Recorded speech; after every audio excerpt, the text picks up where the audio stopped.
Okay, a question that I get from a ton of you is, where do I start if I want to start a podcast? And I love when answers are simpler than we expect them to be. So I want to tell you about a resource that's changed the game for us with our podcast, and that is Spotify for Podcasters. If you want to start your own podcast, Spotify has a platform that makes it so easy. You upload your episodes and then Spotify actually distributes it everywhere onto all platforms and even helps you earn money so that it can be profitable for you and a blessing for you, your family, your people. Spotify for Podcasters lets you record and edit your podcast literally from your phone or your computer. So if you don't have a fancy setup, it's okay. You can immediately get started today. Then again, you distribute it to Spotify and everywhere else that podcasts are available. You can also do video podcasts, which sounds like a dream to me. And when you want to take conversations with your people to the next level, you can do Q&A and polls, all sorts of fun things. You can earn money with ads and podcast subscriptions, or you can just get started using what you've got for the good of others and the glory of God. Check out Spotify for Podcasters. I use it. I love it. I highly recommend it. Download the Spotify for Podcasters app. I have it on my phone, highly suggest, or go to spotify.com/podcasters to get started today.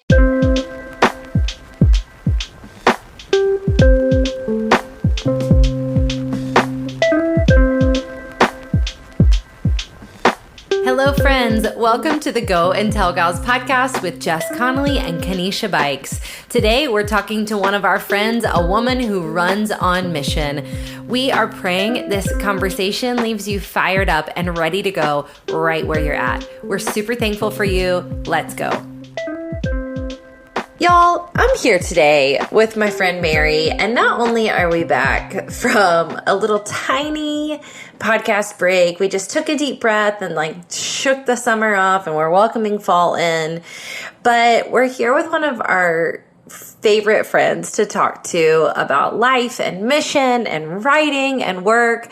So Mary, will you say hey and just tell everybody a little bit about yourself and what you do? Oh my gosh. Well, first of all, I'll just say that I'm so thankful to be here with you today because I feel like you're just one of my favorite people on the planet. And every time we get together, we end up having the deepest conversations. And I was thinking about this before we hopped on. Jesus is the boulder that broke the scale. It was one of my what's happening moments from one of our Instagram lives when we were talking about, is it more rest or more discipline and more work? So I have chills just waiting. Well, no pressure. To me, yeah, no pressure. I mean, let's come back to that. We've actually been talking about, let's come back to balance because we've been talking about balance a ton in our office. So I want to ask you a question about it later on. I will say this. So at Go and Tell Gals, we want to equip and encourage women to use their God-given gifts for the good of others and the glory of God, which is a lot of G's in general. But that being said, to me, the reason why you are such an important podcast guest and such an important friend of Go and Tell Gals is you have always been one of those women for me that I've now told this story before. I think I might have told it the last time you were on the podcast or when I was on yours one. But the first time I heard you teaching the Bible, that I think you got off stage and I walked over to you and was like, more of this. I think I got very aggressive in your face and said, we need this. I knew you were a talented photographer. I knew that all my photographer friends massively respected you and were learning from you in that area. But I was like, we need more of you doing this. And I've always felt that way about you because your particular story, the particular grace you have to speak to women who have similar stories is so impactful. So I want to come back to balance. I want to come back to Jesus crashing the scales because, again, that's been a hot topic in our conversation. That's been a hot topic in our office as of late. But will you just tell everybody a little bit about Dirt, your book that came out? Did it come out in 2020? Yeah. Can you believe that? No, 2020, September 2020. Time is just a construct at this point. At this point it is. I saw a picture from 2019 today and I said, that was 2 years ago. And my mind was like, I couldn't believe it. Yeah, tell everybody about Dirt that in meme, case. I'm sure. Yes. I'm just going to say, it's that meme we've all seen. I'm 100% sure. It's the one guy's running and the other guy's catching up. And it's me still processing 2020, and it's like 2022 in 4 months, like running up behind me. It's fine. And it's We're so fine. true. It's fine. Everything's fine. It's going to be fun. Yeah. So Dirt is it is a memoir. It is my story, but I feel like a lot of times when people hear memoir, they're like, oh, cool. So like maybe I'll read your bio at some point. But really, this is the elevator pitch version that people might want to hear is like single wide trailer to Yale Law School in one generation, first in my family to go to college, dirt, in the floor of the carpet, my dad's muddy work boots, bringing that home. But really much more, it is a story about making peace with your past. It's a story about coming to peace with these parts of your story you've hidden away for most of your adult life because you believe it disqualifies you. And so I talk a lot about this most put together woman in the room. And regardless of whether you grew up in a trailer or it was something in your family, or it was like you were, moved all around the country, or a failure in your business last week, there are these parts in our story that we think if other people knew, they would turn their faces away from us in shame. They would want to distance themselves in case this shame is contagious. And so we make peace with that by saying, actually, even though it was hard, even though I wouldn't want to relive it in real time, those parts of my story, the character traits that were forged through that fire, the empathy, the tenacity, the grit, the kindness, the fact that I will never make somebody else feel the way that it made me feel, at the point those character traits become more valuable to you than having an easy story, I think that's wisdom. Because the truth is we will all reach points where we wish for someone else's easy story. But who we're becoming by walking through that is going to be, like you guys say, it's going to be for our good and it's going to be for God's glory. So that's really what the book is about. It's saying, hey, this stuff happened and it's part of who I am. I thank it for who it made me. So good.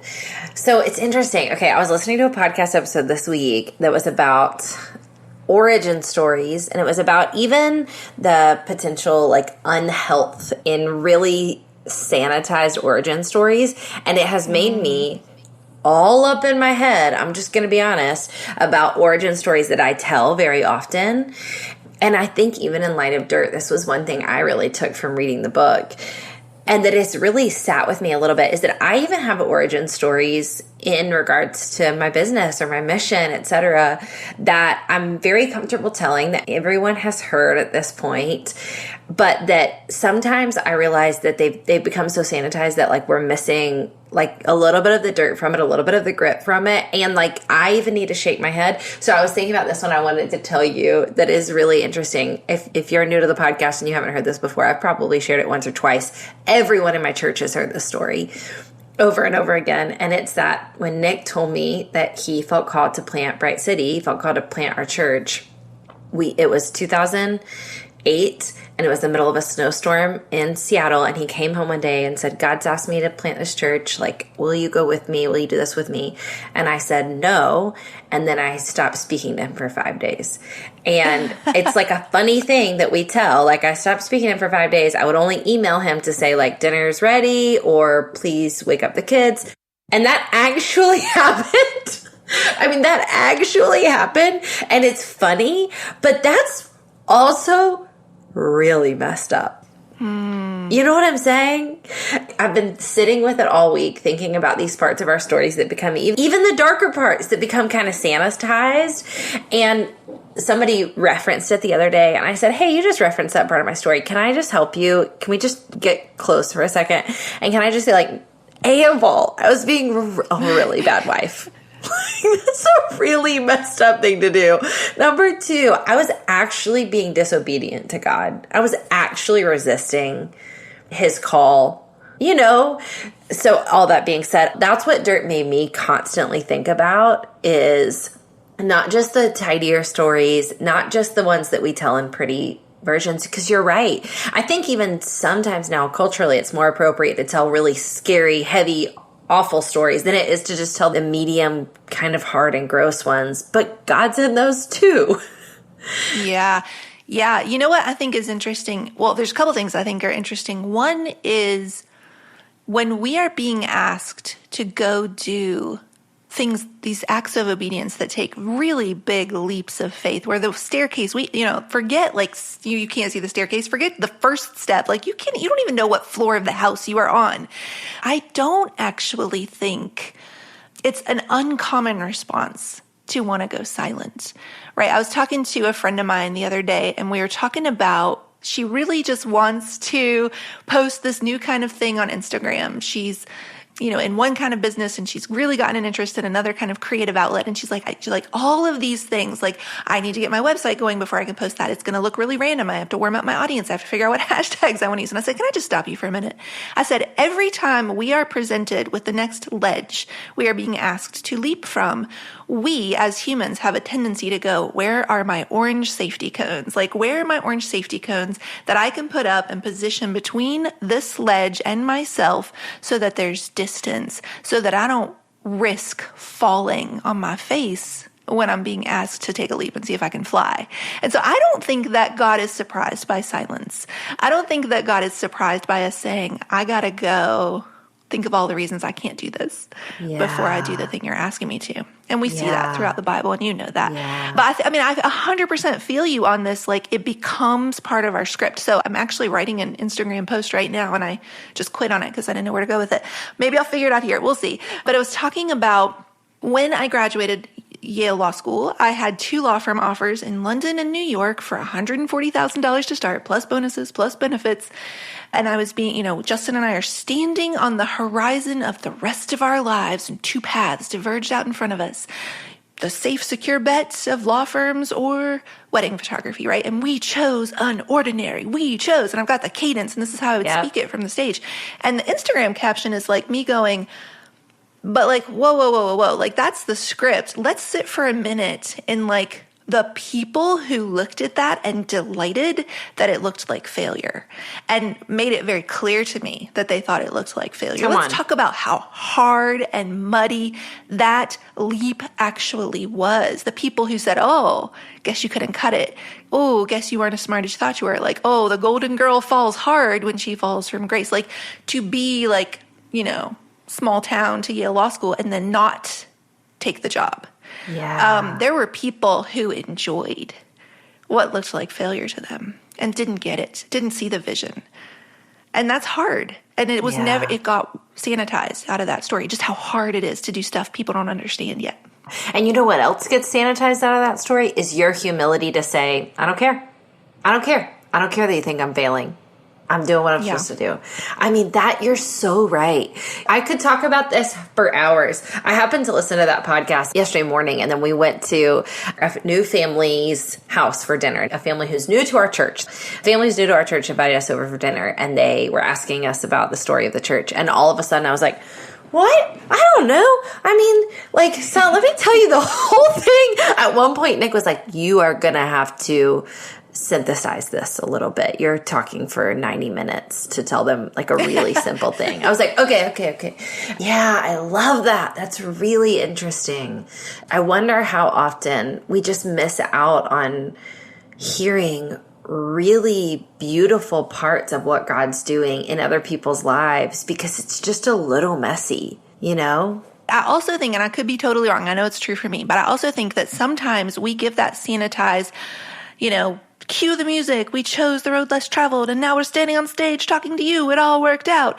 Like, we take out those parts where it looked like failure to other people, or we resisted, or we weren't sure, or we went silent, because we're afraid. At least I feel this way sometimes. We're afraid it ultimately disqualifies us. We're afraid if we didn't have that faith in ourselves, if we didn't have that certainty, I always joke that I'm the reluctant podcaster. Like, it took a couple years of Justin being like, I really think you should do this. And I was like, no, I don't think so. Thanks.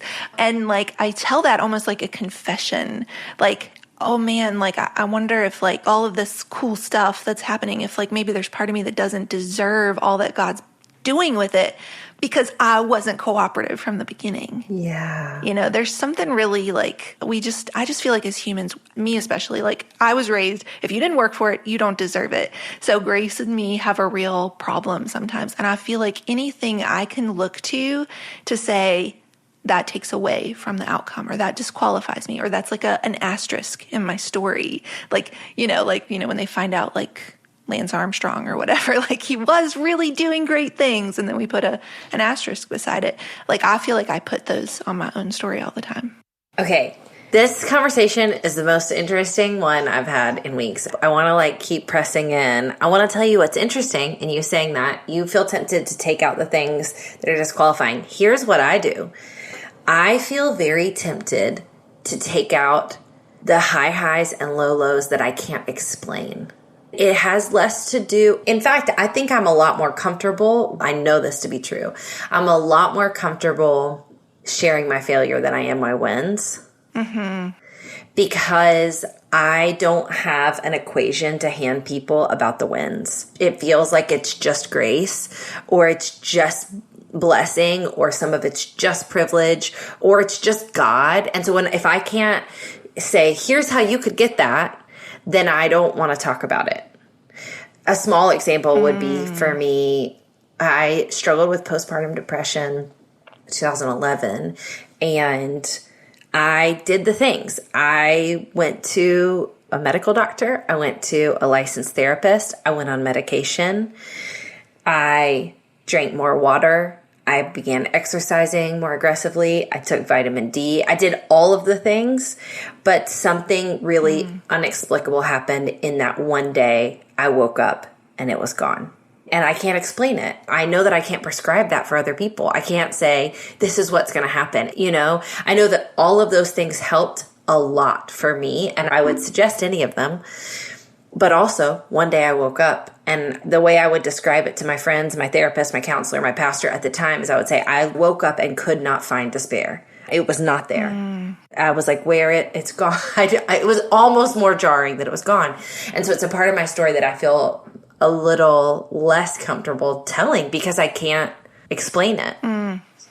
Yeah. Do you feel like that's because Shauna Nequist talks about this in a lot of her books? Like, she gets her identity and her worth from being the capable one and the helpful one. And if you can't be the one giving the steps and the lessons, do you feel like it's that, or do you feel like it's more like you don't feel like people are going to get it if you say sometimes God just removes these things? Is it more the faith element or the helpful side? I think it's twofold. I think number one, it's the internet. And what is actually true is that the internet is not safe with stories like this. And I just learned that over time. I had enough people say, you can't say that, or you shouldn't say that, or and it's too long form of a conversation to say, I'm actually not prescribing this for you. I'm just telling you this is true for me. This is what happened. So it's partially that I know that some of this is just sacred and beautiful, and I'll never be able to convince anyone else of what happened that day. I know the exact day it was January 31st, 2011. And I woke up and was like, it's gone. It's not here. And so I think part of it is that I just know this is a pretty sacred story. The other piece of it, I think, is a genuine lack of faith or a fear about other people's lack of faith. I think I struggle with that a little bit. I've had enough. My husband and I were just talking about this yesterday. We were talking about this part of our story, and we were talking about how when this was happening, I actually had a faith leader, a female in my life who was in leadership, who came to me and said, I think you shouldn't use the word healing. When I said, God's healed me from depression. And she came and said, I don't think you should use the word healing. I think it's misleading. And for years, that plagued me and really rocked me. And I felt like, right, well, I don't want to mislead people. I don't want to be untrue. Anyways, thank you, Mary, for just giving me a little therapy session. I would just like to thank everybody for coming with us, that I got to work those things out. Though, I feel like there is something to that where, I have that with dirt, right? Where it's it just so happened that my story has turned out that mining the depths of the past and writing a book like this has brought my family closer together, has brought my mom back into my life. I can't promise that, though. I can't promise if people start talking about the hard parts of their story, their whole family's going to be like, heck yeah, we're super on board. That was an answer to many, many, many prayers. I said, can a book like this be written and it not result in estrangement? And I understand, even my marriage. Like, I was never going to get married because of what I saw in my parents' marriage. And then I have this beautiful, redeeming marriage with Justin. I can't promise that either. And so I know what that is to say, like, this combination of like, here's what has happened in my life and the ways I've seen God move. But I don't want you to hear that if that's not happening for you, that he doesn't see you. You know, that's hard. Gals, it's Brenna here with a quick break. Last week, we launched a brand new Go and Tell Gals community on Facebook for women on mission to connect, cheer each other on, and develop real conversation and community. We know we're designed for community, and we want to give you, our gal, a space for that. Join us as we run the race with one another. In this group, we'll have conversations, we'll introduce you to other women on mission, and we'll give you special access to Go and Tell Gals perks. Plus, when you join the group, we're giving you a code for 15% off in our shop. Head to the link in the show notes to join. Okay, back to the conversation with our friend Mary. So let's pivot back to the balance conversation because I want to get your take on this. We've begun saying in our office that we are really curious. We're curious about what is behind the question of balance. And so to flesh it out for you, I'll say this. We've begun to notice that anytime someone asks about balance, our immediate question is that something that needs to be balanced? The conversation, I'll go back, the conversation you referenced, you and I talked one time about, I believe that we were talking about grace and truth, maybe, yeah? Mm-hmm. Maybe, or it could have also been work and rest. Work and rest. Really, anything. One of them. Yeah. It could have been grace and truth. It could have been work and rest. But okay, let's say work and rest. So you and I are having this conversation about how do we balance work and rest. And I said, I do believe that Jesus is the boulder that crashes the scale. I think that in this life where we're trying to do like one little rock here and two little rocks here and three little, you get this and you get that Jesus is the boulder that just smashes it all. That we get to be people who work and we get to be people who rest. And sometimes balance doesn't look like this American version of balance, but it's more of a kingdom mindset.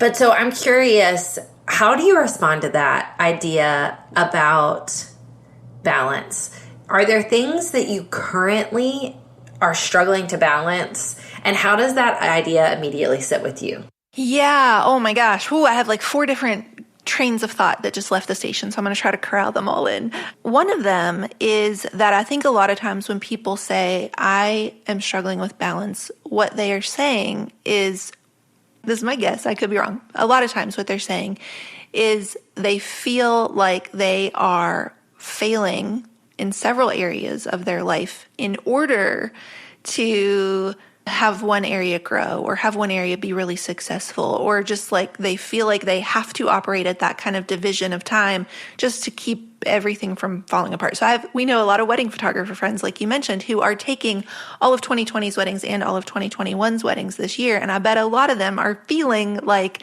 my mental health, my relationships, my marriage, my soul, like all of these things are suffering because I'm having to focus all of my time and my energy just to keep everything from falling apart in the business.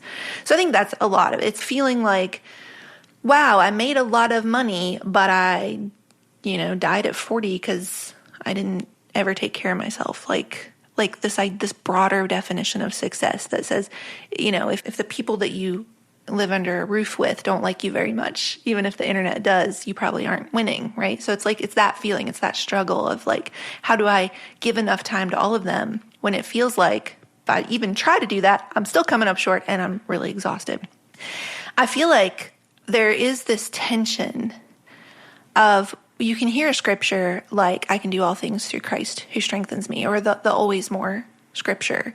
And it can be really tempting to go, if you're tired, if you're burnout, if you feel like you cannot give 100% to the 7 areas of life success, then you just need to pray harder, or you don't have a strong enough faith that you're always doing it of your own. And while I 100% believe like we cannot do this through our own strength, and we do there's that great quote of like, I'm so busy today, I better make sure I spend 2 hours in my quiet time because otherwise I'm not going to get it all done, right? It's like, it's that idea of like, we have to fill up before we can pour out. But I think like if we say, hey, like the scale has been crushed, for example, and you can do both, be all in on rest and all in on work. While I 100% agree with that and love that moment, it's really getting into the details of what we are not saying is that if you were just better at praying, you would have the energy to do all the things. Yeah.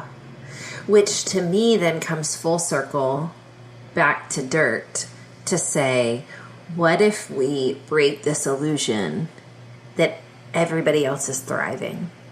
And what if we squash the lie that the best parts of our life are the ones where we're thriving and where we're winning, and instead say, oh, actually, the gospel says his power is made perfect in weakness, and the best parts of our personality and our gifting were actually grown in the dark and in the shadows. Yeah.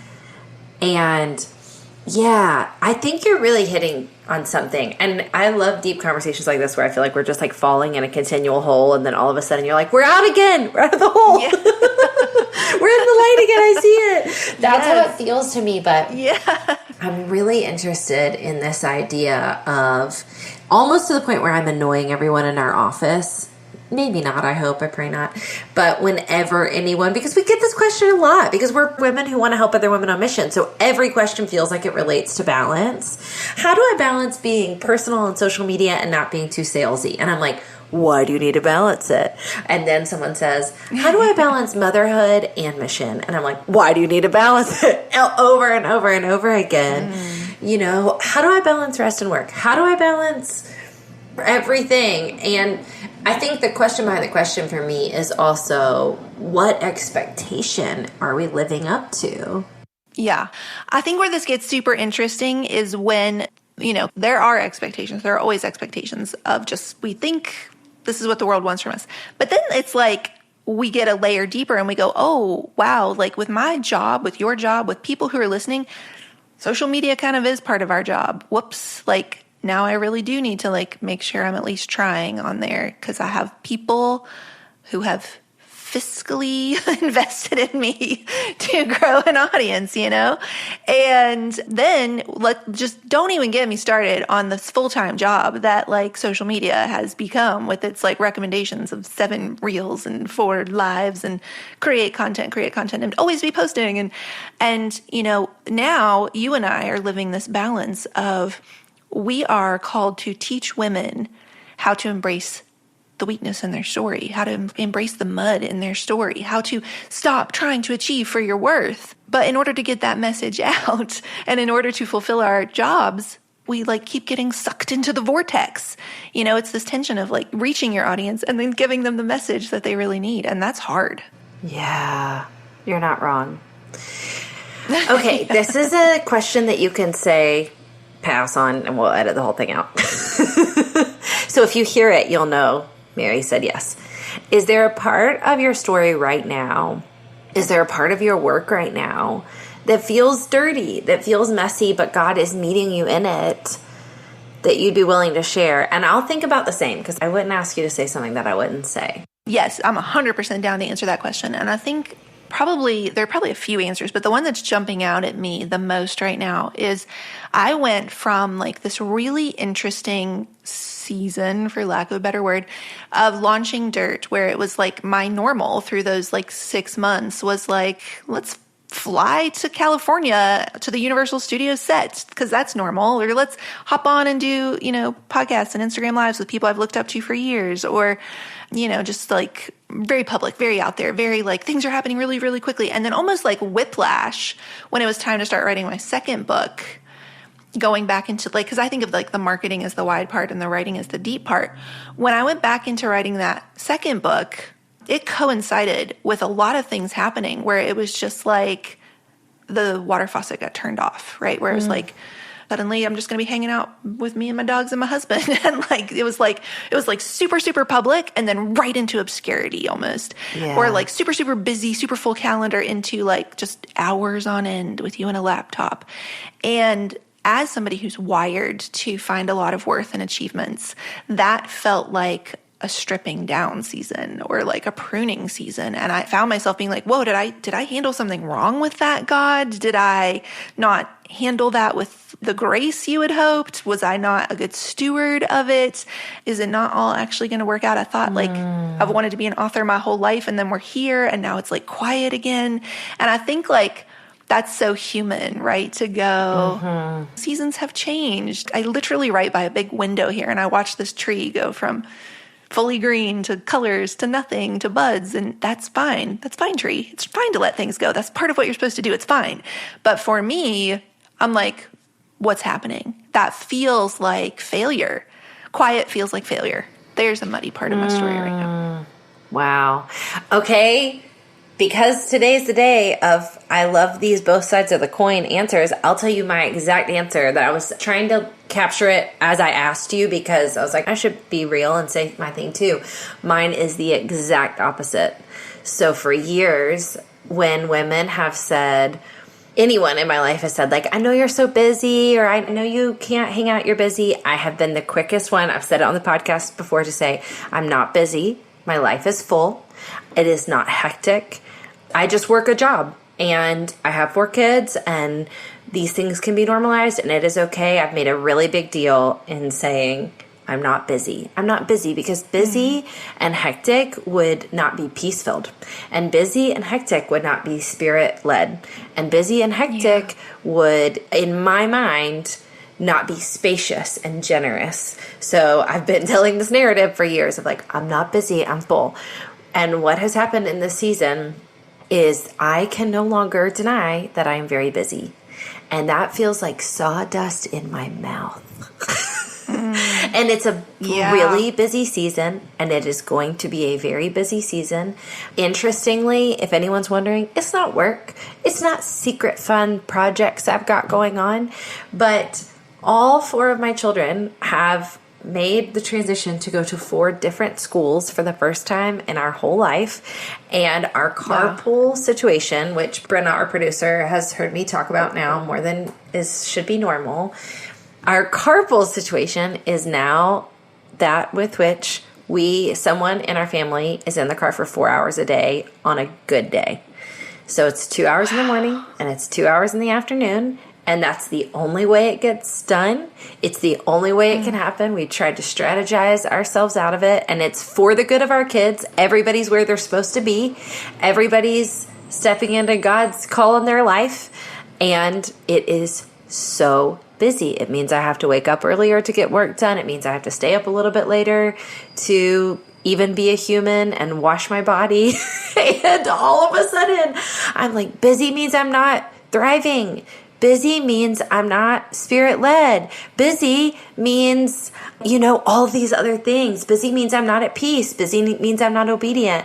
And it's really messy. And it is not cute. And it also means I can't meet people's expectations. And I don't like it. Yeah. Yeah, well, that goes back to that, like, capable thing, right? If I were more capable, if I were more, like, for me, I'm always like, if I was just a little more disciplined. We're honestly, like, going back to that balance question, one of the muddy things we're feeling is we have a few different businesses that are, like, going all at once. And every day I'm like, I'm just going to be a little more disciplined, and I'll figure out how to balance between them. And then every day I'm like, well, that didn't happen, so maybe tomorrow. And so it's weird. It's weird that, like, I can in one breath say, there's actually a part in Dirt where I say, I unironically run on set and style in one breath will say 2 prayers. God, I have too much, and God, when are you going to give me more? And I live that. I just keep returning to that. Like, it's so quiet. I don't know. Like it's weird to be like faithful in the small things and be tending and planting. And like, I don't know. I'm ready to like grow again. And then at the same time to be like, oh yeah, every day I just can't figure out how to balance it all. 100%. So, welcome to human life. Amen. I think my favorite part about this conversation is that there is no bow to tie on it. And I think that in other podcasts, what we may be expected is that we would say, okay, let's end with 3 tips though. But I think the best thing we can hand to all today is no tips. No tips. Sometimes it's messy. That's where God moves. Yeah. Go with God. All right, Mary, how can our girls be praying for you? I know the new book is coming out in 2022. April, is that right? Yeah, April 5th as of right now, unless something changes. Thank you, God. All right, how can we be praying for you? Yeah, I think the second book is, like I said, if Dirt is for the girl, a love letter to the girl in the trailer, the second book is a love letter to the girl after, and that is the girl who decided to run from her story. The girl in the red cape running from the big bad wolf. She is hearing that voice that she has to run and not stop running or she'll never be safe. So I feel like writing the second book, which is ultimately about giving up overachieving for your worth. I get to Yale Law School and that hole in my heart feels bigger than it ever did before. I build the businesses and do the busy and do all the things, all the stuff we've talked about in this episode. And I still feel like, will I ever matter? There's a part in the second book where I say you would be surprised if you knew how often that phrase, will I ever matter, has tumbled from my lips. And so I would say that leading up to this book where it feels like we should switch right into busy and switch right into marketing because it's only a few months away, actually count them up, which I'm trying not to do, that I would embrace the rest. I would embrace the undoing that happened in writing that book that says, hey, it doesn't actually matter how much you market or strive or do or spin. Like, I have a plan for this book and it will do what it's going to. And I am putting you in this place to be faithful with the small things because I need you to relearn how to do that. Mm-hmm. So I would say pray for that. Amen. We will. And we're so grateful for your work. We're so grateful for your leadership. We're coming behind you. We're listening and we're listening to everything God says through you. Thank you so much for being on the podcast today. Yeah, thank you so much for having me. And anybody listening, if you listen to the episode and you took something from it, come over to @MaryMarantz on Instagram and send me a DM. I would love to hear from you. And thebookdirt.com is a place you can check it all out. So good. Thank you so much for sharing. Friends, thank you so much for joining us today. We are grateful that you were able to listen in. If you loved this episode, would you do us a favor and leave a review so other friends can find this episode? We pray it encouraged you and left you feeling equipped to run on mission right where you're at. We're super grateful for you, and we will see you next week.